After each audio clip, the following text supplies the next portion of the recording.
la división del libro. Dijimos que en los primeros 3 capítulos encontraríamos una introducción y que desde el capítulo 4 hasta el 24 tendríamos el juicio al pueblo de Dios. Y eso es lo que hemos estado estudiando durante los últimos 2 meses aproximadamente. Es decir, casi 20 capítulos en donde Dios envía a Ezequiel a profetizar el juicio contra su pueblo. Dijimos que son 4 divisiones y que la cuarta, voy hasta la cuarta para tratar de seguir el mismo orden que el domingo sugerí. Va desde el capítulo 33 hasta el 48 y habla de la restauración del pueblo castigado.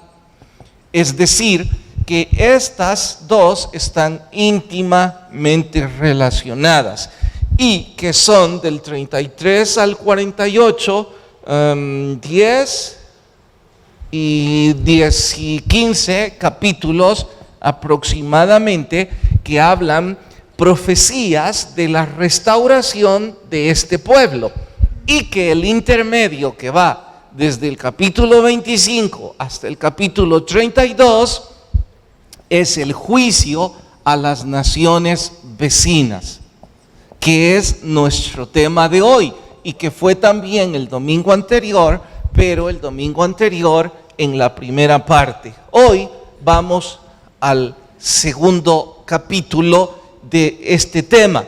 Ahora, por favor, deben tener en mente esta división. Es que con ella todo lo demás toma sentido como si es parte de una sola obra teatral. Si ustedes no tienen todo esto en su mente, de pronto dirán: no entiendo por qué estamos estudiando ahora a los fenicios. ¿Qué tiene que ver Edom o Amón con todo esto? Bueno, tiene que ver mucho cuando lo vemos en este contexto. Por favor, vayan hasta el capítulo 26 del libro de Ezequiel. El domingo estudiamos el capítulo 25 y vimos el juicio a las primeras 4 naciones. Ahora vamos a hojear y noten en sus Biblias el capítulo 26 y el capítulo 27 y el capítulo 28 son 3 capítulos dedicados a la profecía contra Tiro. Y en el capítulo 28, en los últimos versos, hay también una profecía contra Sidón. Entonces, este día vamos a estudiar 2 capítulos. Vamos a estudiar el capítulo 26 y el capítulo 27. Digo todo esto para quienes de ustedes siguen de forma sistemática el estudio de la Biblia y van en cada uno de estos estudios dando continuidad, que creo eso es lo que todos deberíamos venir a hacer a esta iglesia. Pero en fin, hay algunos que sus motivos son distintos, no es estudiar la Biblia. Y por supuesto debo decir que cuando cito algunos que su propósito no es estudiar la Biblia, pues pronto desistirán, pronto se revelarán a sí mismos y a lo que aquí hacemos, porque su corazón no está en la Biblia. Ahora, quienes de ustedes sí, pues entonces no pasen de largo. Yo no voy a leer esta noche todos los versos de estos 2 capítulos. Yo voy a resumirlo, pero ustedes en casa deben hacerlo. El domingo creo vamos a estudiar el 28, pero vamos al capítulo 26, 1 o 2 versos que les menciono. Verso 1. Aconteció en el 11º año, en el día 1 del mes, que vino a mí palabra de Jehová diciendo, paréntesis, si algunos de ustedes se preguntan: pastor, ¿y esas fechas tienen alguna relación? Muchísima. De hecho, cuando uno hace los cálculos y llega al calendario, descubre que esta fecha es exactamente la misma fecha en donde empezó la destrucción de Jerusalén. Entonces eso es un punto de referencia en historia para todo lo demás. Para nosotros no es importante en esta vez tomarlo como referencia porque vamos a aplicarlo en otra dirección. Verso 2. Hijo de hombre, por cuanto dijo Tiro. Tiro es la ciudad y ya les explico sobre ella. Contra Jerusalén. Ea, bien, quebrantada está la que era la puerta de las naciones. Seguro, la mayor parte de ustedes nunca supo que a Jerusalén se le llamara la puerta de las naciones. La han escuchado como ciudad santa, la han escuchado como la ciudad de David y cualesquiera la ciudad de paz y cualesquiera otros títulos que la Biblia dé, pero nunca escucharon la puerta de las naciones. Y es importante ahora, se pregunten ¿por qué? Bueno, en este estudio se los responderé. Dice, a mí se volvió, yo seré llena y ella será desierta. La idea es, si la que era llamada puerta de las naciones ahora está desolada, entonces yo me beneficiaré de ella. Eso es lo que la ciudad de Tiro está diciendo. Y Dios contesta, verso 3, por tanto así ha dicho Jehová el Señor, he aquí yo estoy contra ti, Tiro, y haré subir contra ti muchas naciones, como el mar hace subir sus olas. Y ya les explico por qué el mar. Ahora vayan hasta el verso 21, siempre del mismo capítulo. Te convertiré en espanto y dejarás de ser, serás buscada y nunca más serás hallada, dice Jehová el Señor. Esta ciudad tendría que desaparecer del espectro comercial, y ya lo verán. Capítulo 27, que también es sobre Tiro, verso 3. Dirás a Tiro, que está sentada a las orillas del mar, la que trafica con los pueblos de muchas costas. Así ha dicho Jehová, tú has dicho, yo soy de perfecta hermosura. Y empieza Tiro a autodescribirse. Dios en el capítulo 27 le dice, hasta allí llegará lo tuyo. Y en el último verso del 27, es decir, el verso 36, los mercaderes en los pueblos silbarán contra ti. Vendrás a ser espanto y para siempre dejarás de ser. Oremos. Señor, por favor, habla a nuestras vidas, que podamos todos crecer en el estudio de tu palabra, y gracias en Cristo Jesús. Amén. Bueno, vamos a regresar al mapa, porque para presentarles a Tiro, necesito presentarles a las otras 4 ciudades.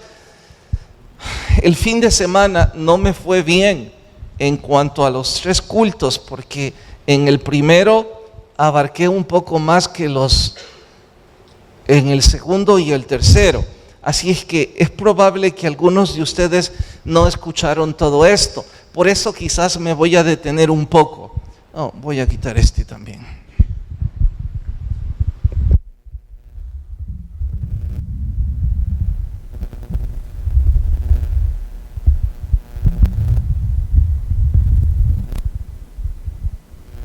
Hoy hay más cables de lo normal. Bien. El reino de Israel, el reino de Jerusalén. Deben entender que hasta ahora hemos estado estudiando el juicio al reino de Jerusalén, 20 capítulos. El reino de Israel ya había sido conquistado, por eso no hay profecía contra esto. Pero en lo que resta del libro, yo voy a estarme refiriendo a Israel, ya sea al norte o al sur, como uno solo, como el pueblo judío o el pueblo de Dios, que finalmente ya todos sabemos es lo mismo. Ahora, vimos que la primera profecía era contra Amón. Véanlo, fronterizo al pueblo de Dios. Y Amón, les expliqué, no es más que el descendiente del incesto de Lot con su hija menor. De allí surgen los amonitas. Y entre otras cosas les explicaba que los amonitas odiaban a muerte a los judíos por el recelo, por la historia de Roboam. Puntualmente les explico. Salomón, tratando de ampliar su gobierno, cometió el pecado de mercadear con las naciones vecinas.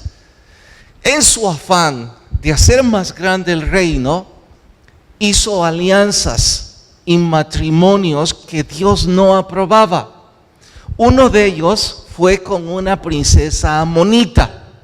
De esta mujer nació Roboam, y de Roboam vino la decadencia del reino de Israel, porque ella enseñó a Roboam, enseñó a su padre, es decir, a Salomón, a adorar a Moloc. Es que el dios patrono de estos era Moloc, y la adoración principal de este dios patrono era sacrificar niños, ponerlos en esa hornilla y quemarlos vivos.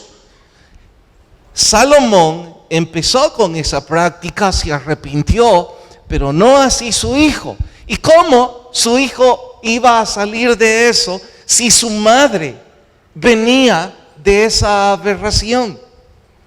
Entonces su madre enseñó a este chico esas prácticas, y luego Roboam, como rey, porque era una dinastía, hizo que el pueblo también se corrompiera en esa dirección.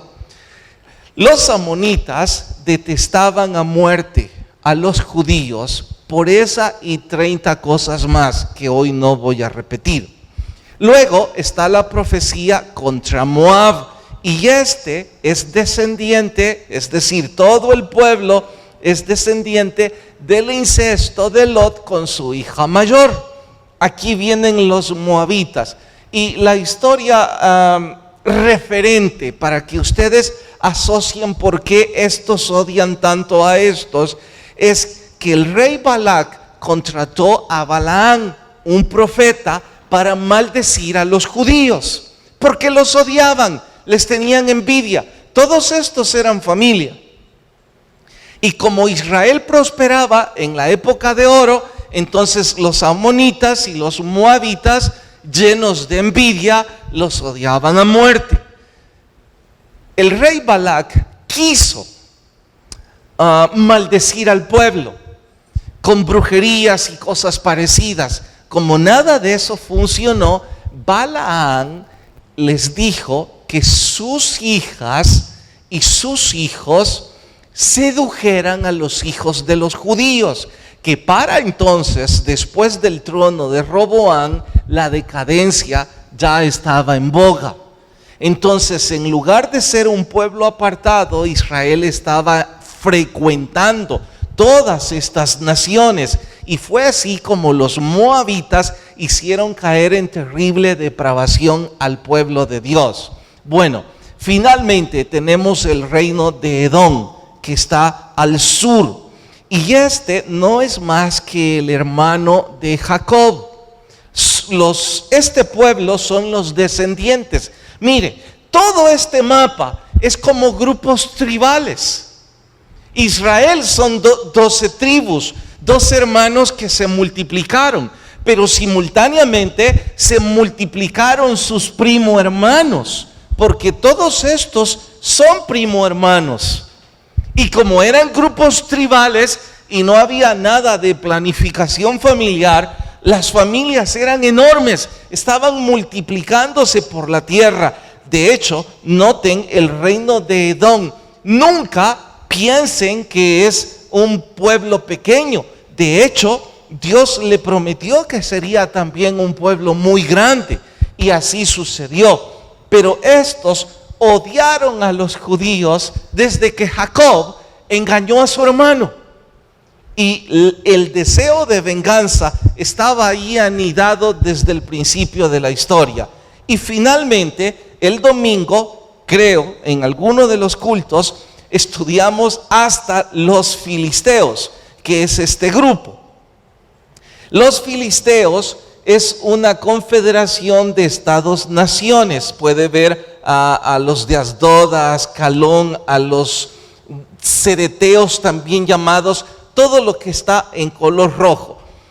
Bien, y para que recuerden el odio de estos, el libro de los jueces, cuando Jefté, cuando Sansón, cuando Débora y todos los jueces tenían que batallar contra las bandas de asaltantes de los filisteos. Si el pueblo de Israel, el pueblo de Dios, se hubiera mantenido honrando a Dios como lo hicieron en la época de David, estos pueblos habrían vivido en paz con el pueblo de Dios. Tal vez los habrían envidiado, tal vez les habrían odiado, pero había un escudo protector espiritual. Claro, ellos quitaron ese estilo de vida y entonces la guerra siguió contra todos ellos. Pero si ustedes son atentos, descubrirán que la frontera más al norte todavía no ha sido cubierta. Y ahora, por favor, baja la frontera más al norte. Lo que acabo de señalar allá arriba es esto. Aquí está el reino de Israel. ¿Logran ubicarse? ¿Sí amén o no amén? Bueno, y esto es lo que ustedes no lograban ver. Y eso es lo que corresponde a nuestro estudio de hoy. Dicho de otra forma, lo que hemos estudiado hasta este momento no es más que la recapitulación de lo que ya habíamos visto. Ahora debemos tomar esta parte.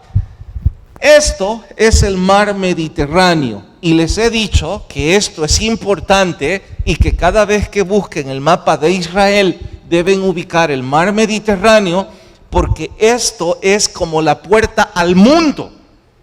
Si ustedes, los más diligentes, irán a casa más noche y tratarán de buscar a Europa, por ejemplo, descubrirán con marcado interés que en línea recta Europa estará por aquí.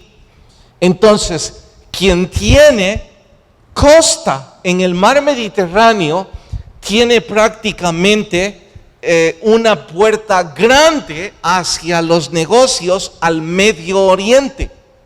No solo eso, si ustedes van en línea recta hacia aquí, hacia allá, van a encontrar a Rusia. Si ustedes van en línea recta hacia abajo, van a encontrar a África. Y ustedes terminarán diciendo algo como esto: oiga, parece que Israel tenía costa o tenía una entrada de mar a todo el mundo conocido.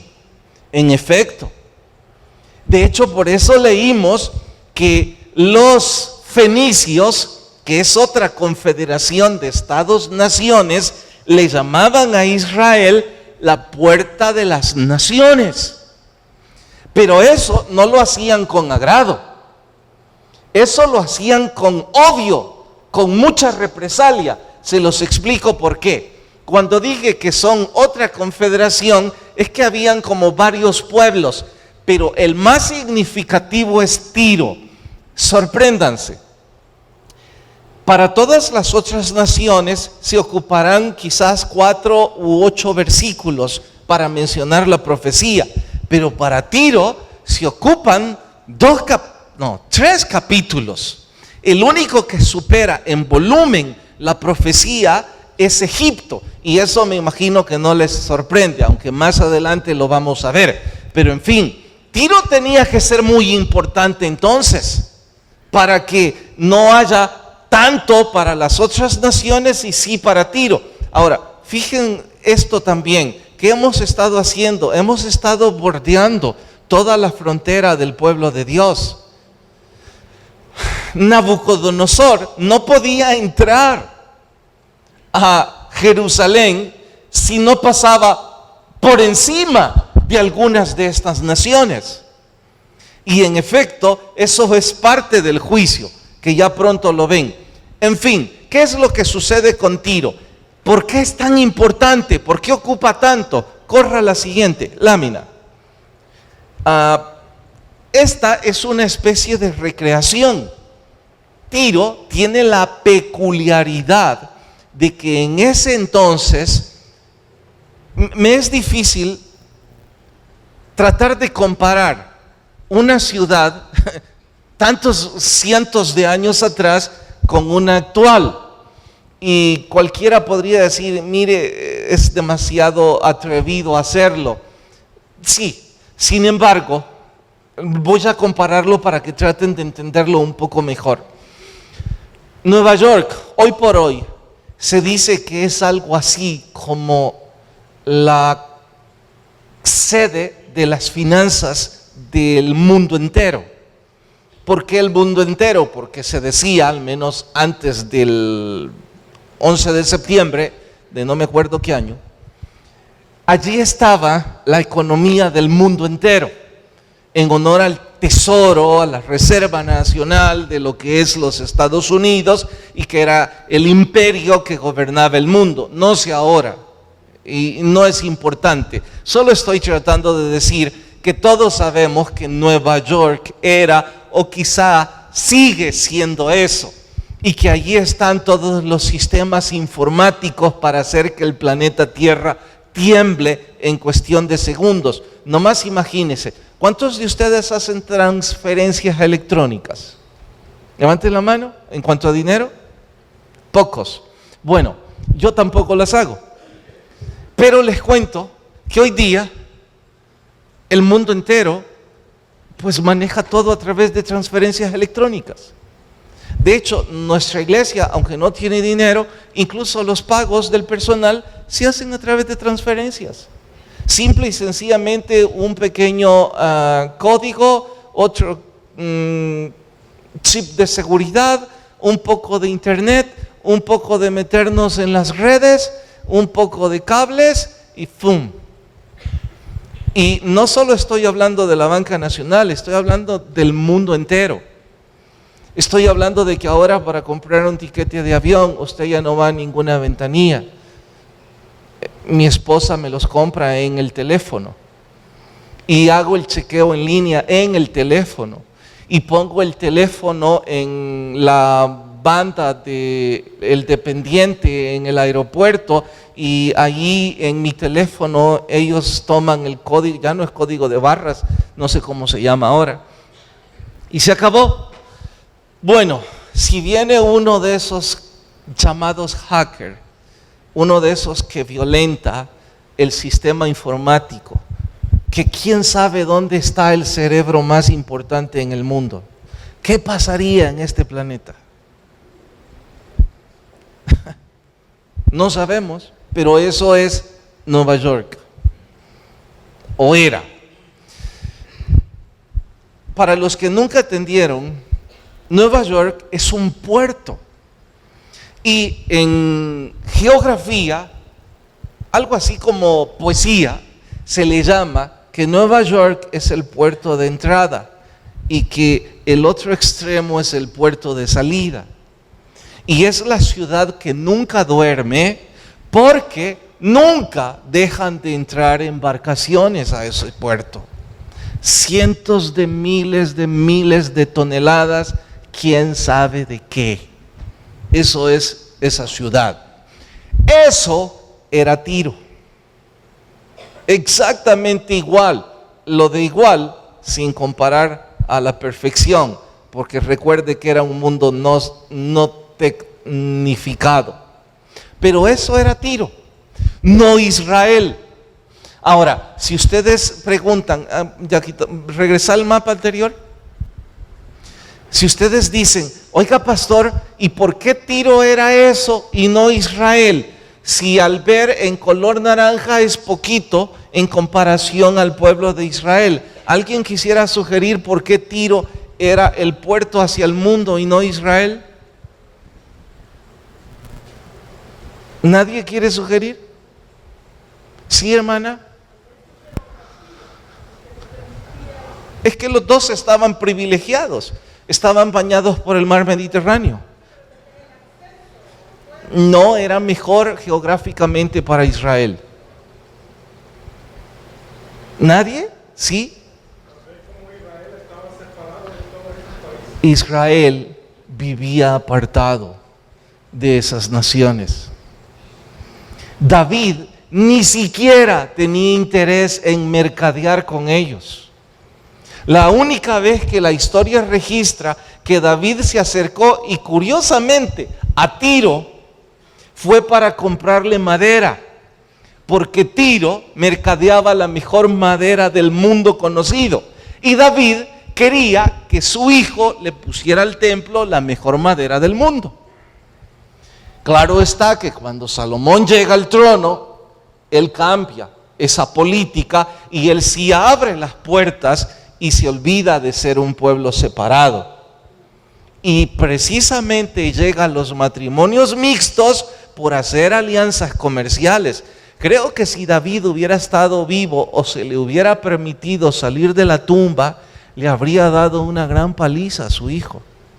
Y le hubiera dicho: ¿quién te ha dicho que tu pueblo necesita más dinero? Pero en fin, eso hizo Salomón. Eso era Tiro, pero hay otra curiosidad grande en cuanto a Tiro. ¿Avanzala?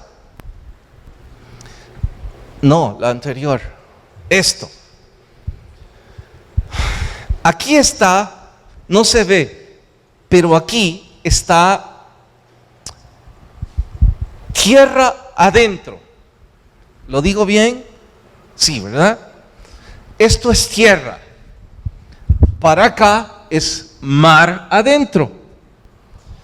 ¿Notan que aquí hay un puente? Todo esto ha sido recreado porque ya no existe más. Sí hay ruinas.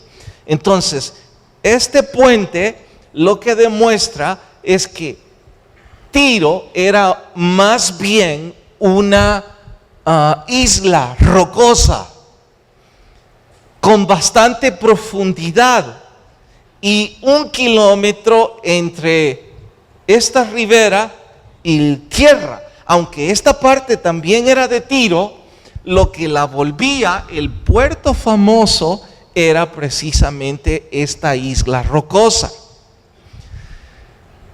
Como era una isla, ellos levantaron, ¿logran ver una especie de pared aquí? Ellos levantaron una fortaleza aquí y aquí, y convirtieron la isla en una fortaleza inexpugnable. No existía tecnología para poder sobrepasar estos muros, porque linda exactamente con roca y con olas que golpean. Así es que les bastaba en sus entradas de agua tener un poco de defensas y asunto resuelto. Esto convirtió a Tiro en el puerto más importante. Competía un poco con Israel, pero nada significativo. Pero igual, en sus afanes de grandeza, y eso lo vamos a ver el domingo, el hombre entre más tiene, más quiere, nunca se sacia cuando no tiene a Dios en su corazón.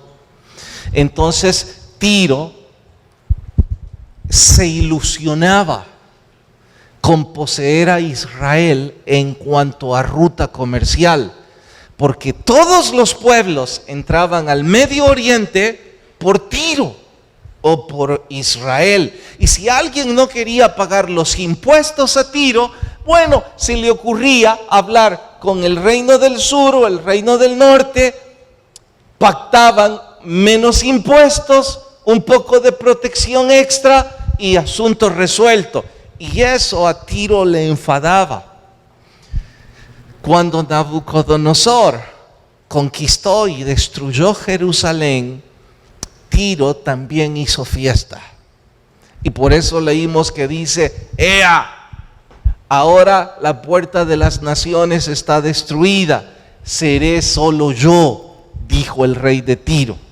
Y ya verán otra profecía extra, creo, el domingo al respecto. Ahora, les quise mostrar este puente porque ustedes deben estar pensando, ¿y esto? Escuchen, la profecía que Dios dio contra Tiro dice, y la van a leer en sus casas más tarde, que iba a desaparecer también del mapa político. Cuando Nabucodonosor conquistó, no pudo con Tiro.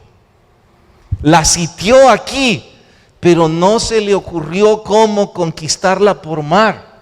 Los medo-persas tampoco lo consiguieron. De hecho, algunas de las historias de troyanos y cosas así, no historias, leyendas, surgen de historias alrededor de estas islas, porque no conseguían sobrepasar esta fortaleza. El que sí lo consiguió fue Alejandro Magno. Cuando los griegos llegaron, construyeron un puente de 1 kilómetro en el mar. No me pregunte qué tecnología ocuparon. Yo no puedo más que abrir mi boca y decir, wow. Y no sé cuánto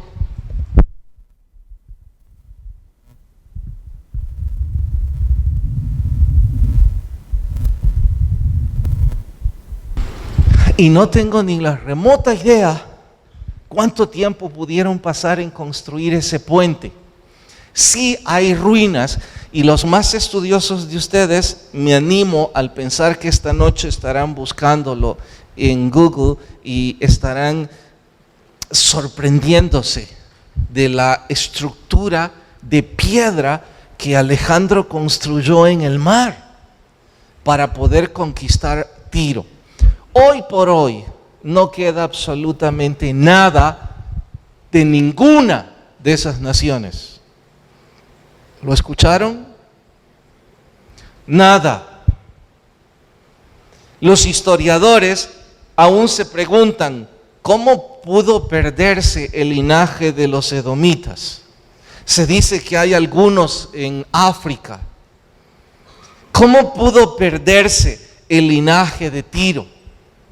Solo quedan ruinas. Dios dice en la profecía que la convertiría en una piedra lisa, que serviría exclusivamente para que los pescadores pusieran sus redes a secarlas en esa piedra. Después de ser algo tan poderoso. Y sabe, aquí van las enseñanzas espirituales que yo debo aprender, y quizás algunos de ustedes conmigo. Cuando vean ese mapa en sus casas, por favor tengan este pensamiento en mente. Todo el alrededor de Israel que quiso la muerte de los judíos, lo pagó con su propia muerte. También tengan en mente, cuando ven el mapa más grande, Roma quiso destruir Jerusalén. Luego, Egipto, viniendo desde el sur, quiso acabar con Jerusalén. Babilonia, viniendo de este lado, quiso acabar con Israel. Hay otra profecía que Gog y Magog vendrá desde el norte contra Israel. ¡Ey! Todo el mundo tiene pleito con Israel desde el principio de la historia. Esto no debería llevarnos a la reflexión, es que estos son pleitistas los judíos, por eso todos pelean con ellos. Eso a cualquiera debería llevarle a la reflexión. Israel debe tener algo muy importante. Sí, tiene el linaje mesiánico en su terruño y tiene la promesa de que Cristo vendrá por su pueblo, y Satanás no quiere eso. En todos los tiempos de la historia ha habido un imperio que ha querido acabar con Israel. Yo creo que no existe un momento en la historia que no ha habido un pueblo deseoso de acabar con ellos. Hoy por hoy sobran. Esto es importante entonces para la vida espiritual. ¿Sí? ¿Por qué? Porque les dije que había que aplicar algo para mi propia vida. Bueno, la primera lección que yo debo aplicar al ver el juicio a las naciones vecinas es la justicia y la soberanía de Dios. Dos palabras que parecerían no ir de la mano. Escúchelo así. Dios hizo justicia con su pueblo, pero también lo hará con todas las naciones vecinas. Nadie se quedará impune de su pecado. Nadie. Usted, hermano, si me ayuda, porfa. Usted y yo tampoco nos quedaremos impunes. Tenemos un Dios grande en misericordia, pero que también obra en justicia. Y vemos a la par la soberanía. ¿De qué estoy hablando? No hay monumento en la historia de la humanidad que dure por mucho tiempo. ¿Saben qué estoy diciendo? Que si Cristo Jesús no viene pronto, dentro de algunos años, quizás nosotros no lo vamos a ver. Monumentos como la Estatua de la Libertad ya no van a estar en pie,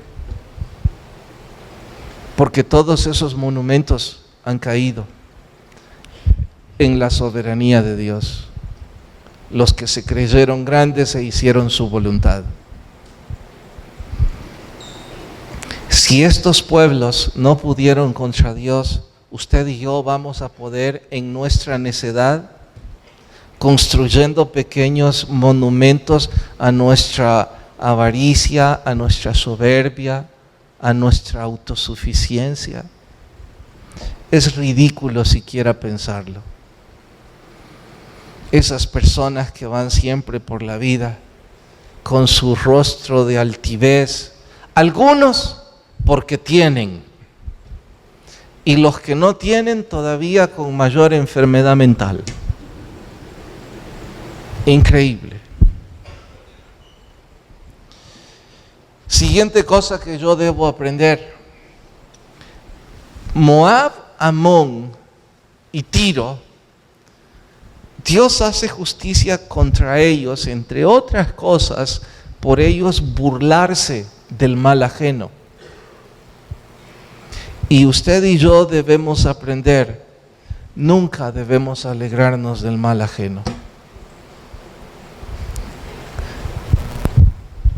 Hay alguien que conocí que me dio este testimonio y para mí fue una lección grande. Este alguien era el asistente o alguien muy cercano a una organización religiosa grande en nuestro país, pero muy grande. Él me cuenta que cuando la organización paralela cayó en este país, cayó por error de uno de sus líderes. Y eso significó un escándalo significativo en los periódicos. La iglesia evangélica sufrió. Pienso que el líder era un buen líder que se equivocó y no lo estoy ni justificando ni aplaudiendo. Se equivocó. Y esto sirvió para descrédito en los periódicos, insultos. Para entonces yo recuerdo trabajaba en el gobierno y cómo me ridiculizaron ese día en la oficina. Qué grosería no escuché.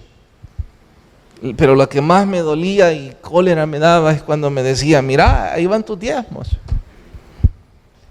Y por supuesto que eso provocó como una especie de terremoto en la iglesia evangélica. Los que creían en Jesús no fueron movidos, por supuesto. Este amigo me cuenta cómo ese otro líder se alegró cuando vio la noticia y le dijo, mira, ahora sí vamos a tener puertas abiertas. Ahora sí vamos a hacer una iglesia que va a empujar en esto porque la gente se va a venir con nosotros y va a pasar esto y lo otro.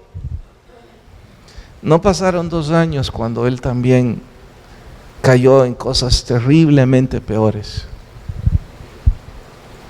Y nunca fue la profecía que él dijo que iba a ser mejor. Y ahora que yo estaba estudiando esto, lo recordé.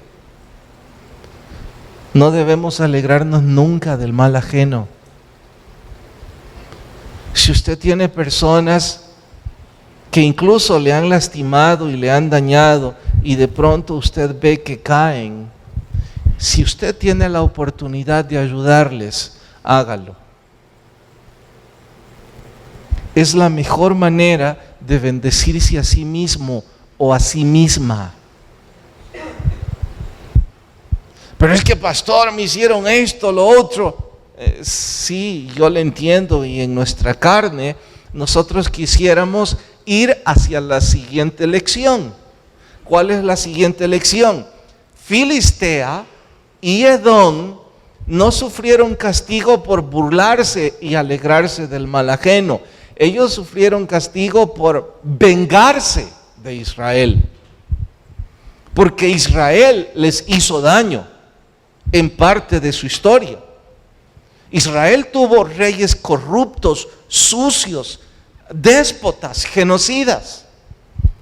Y estas 2 naciones los odiaban por eso y querían venganza. Y ahora que Nabucodonosor entró, Edom y los fenicios le dijeron: pase cuando usted quiera. El pleito no es con nosotros. Usted puede pasar por nuestro territorio a su antojo, con el afán de que Nabucodonosor acabara con ellos. Y no les bastó eso. Cuando el ejército empezó a acabar con Jerusalén y algunos huyeron, Edom y los fenicios acabaron con los que huían. Fueron crueles, se vengaron, disfrutaron de la caída de sus primos hermanos. Dijeron: era el momento para vengarnos. Pues ahora Dios dice: yo me vengaré de ustedes. Que yo esté haciendo juicio contra mi pueblo porque tenga el derecho no significa que ustedes se van a quedar sin castigo. Y este es un gran mensaje para mí y quizás para algunos de ustedes. Quizás la vida, porque no creo que Dios les va a dar la oportunidad de vengarse de aquellas personas que les han hecho daño. Y se van a cruzar en su camino alguien que le lastimó, que le humilló, un jefe que le explotó, el problema de un resquebrajamiento en el matrimonio, y que usted como mujer dice: espero ver a esa mujer en el futuro y yo tener el placer de verla sufrir, y cosas como esas. Todos esos sentimientos no hacen más que carcomer nuestra alma como cáncer. Usted y yo tenemos que pedirle al Señor que salga de nuestro corazón el deseo de venganza. Pastor, yo nunca he deseado matar a nadie ni cosa parecida, pero al menos gritarle algo sí. Al menos el resentimiento ha estado ahí en su corazón desde hace ratos. De hecho, hay algunos de ustedes que no le hablan a su papá porque los abandonó, o no le hablan, qué sé yo. Cada quien tendrá que pensar qué parte de su vida está arruinándole. Recuerdo aquella persona que le dijo a su consejero: mire, es que yo nací así, soy impulsivo y sé que no está bien, pero mi carácter y quiero desquitarme y tengo esa raíz de amargura, y cuando veo a esa persona siento que mi sangre hierve. Al menos, dijo, tengo el alivio que mi papá era igual. Entonces yo heredé todo esto, le dijo. Entonces, como mi papá era peor, Solo me queda decir que de nacimiento traigo el mal. Y este sabio consejero le dejó seguir hablando, y al rato, cuando ya se había cansado, le dijo: mire, a mí me gustaría mucho invitarle que usted hiciera una oración para que me arrepienta de mi ira y todo. Ya lo hice. No. Yo quiero invitarle que usted haga una oración para nacer de nuevo. Yo ya nací de nuevo, le dijo. Estoy bautizado. Hasta he servido Santa Cena. Es que no lo entiendo, dijo el consejero. ¿Qué es lo que no entiende? Usted dijo que tiene el carácter de su padre, ¿verdad? Sí. Pero el carácter de nuestro Padre, si usted hubiera nacido de nuevo, es ya no tener resentimiento contra las personas. Porque si usted hubiera nacido de nuevo, estaría luchando por sacar eso de su corazón. Usted no ha nacido de nuevo, le dijo. Y es probable que esta noche hay algunos de ustedes que tampoco han nacido de nuevo. Están muertos espiritualmente. Tienen una religión, pero están muertos. Están exactamente como ese mar muerto que aparece en este mapa. No el Mediterráneo, el que está dentro de Israel. ¿Saben una de las curiosidades del mar muerto? Además de que no tiene vida alguna, que por eso se le llama mar muerto, recibe agua, pero no da agua, a diferencia de cualquier otro mar. Este no tiene ninguna desembocadura. Este está cumpliendo exactamente lo que la Biblia enseña, que más grande cosa es dar que recibir. Hay algunos de ustedes que solo disfrutan recibir. Por eso están muertos espiritualmente. Por eso no pueden perdonar, por eso andan con aires de amargura, por eso critican y juzgan. Si la luna está menguante, la critican porque es menguante. Y si está llena, porque está llena. Porque viven amargados. Porque están muertos. Si tuvieran el gozo de Dios en sus vidas, no tendrían tiempo para eso. Tendrían que ocupar su tiempo para dar a otros, darles perdón, darles entendimiento, darles la palabra de Dios, involucrarse en un ministerio y servir. Por eso es que hay cantidad de ustedes que no les interesa esto. Todos los que vienen por deporte, que ya tienen años, no digo los nuevos, ustedes han caído en un terrible error, amigos. Ustedes irán al infierno. Y piensan que por venir a la iglesia de vez en cuando, y nosotros los líderes que consentimos vuestro error, dándoles espacios para que se entretengan. Esto es mucho más serio que un tonto partido de fútbol. Esto es la vida eterna. Y no va a suceder nada si usted o yo no venimos a Cristo. Es decisión de cada quien. Oramos. Señor, gracias por lo que tu palabra me enseña. Gracias por exhortarme. Gracias por decirme que debo cambiar varias cosas en mi vida. Te ruego tu guía, Señor, y tu paz